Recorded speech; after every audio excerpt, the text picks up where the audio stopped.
Jooksuharjutused on jooksjatele parimad harjutused üldse. Miks neid tegema peab?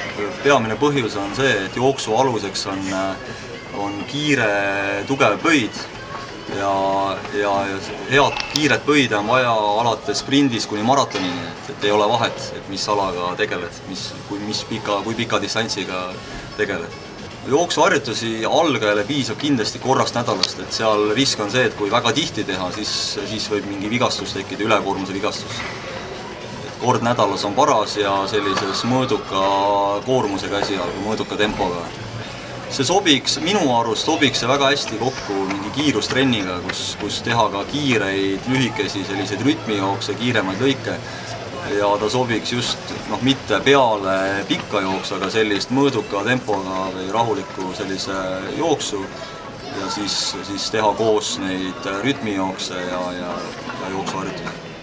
Jooksuharjutusi ei peaks tegema kindlasti või vähemalt on väga suure riskiga ülekaalulistel. Seal on jalad saad niigi jookstes väga suure koormuse ja jooksuharjutuse ees see koormus on veelgi suurem ja risk vigastada jalgu on väga suur. Et kindlasti sobi ülekaalulistele ja kellel on mingid jalaprobleemid, ütleme luuümbrise põletik või ütleme ka kui hüppeliigese probleemid on, siis peaks ka ettevaatlikult tegema just neid harjutusi, mis jalga valusamaks ei tee.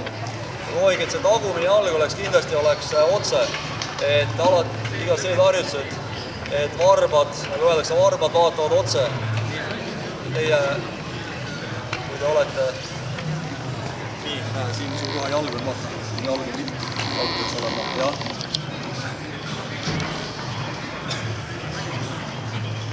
Just, et tagumine jalg oleks, et ei keera viltu jalga. Tavaliselt kipub natuke viltu minema. Pehmel pinnasel on kindlasti parem teha.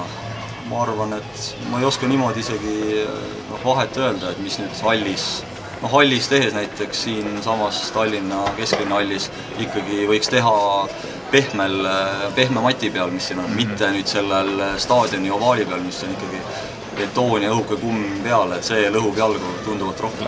Võivad olla nii siledal maal kui mäkke, väga hästi sobib kombineerida neid ja mäkke on kindlasti raskem, seal on veel mäkke jooksus tekib lisa selline koormus.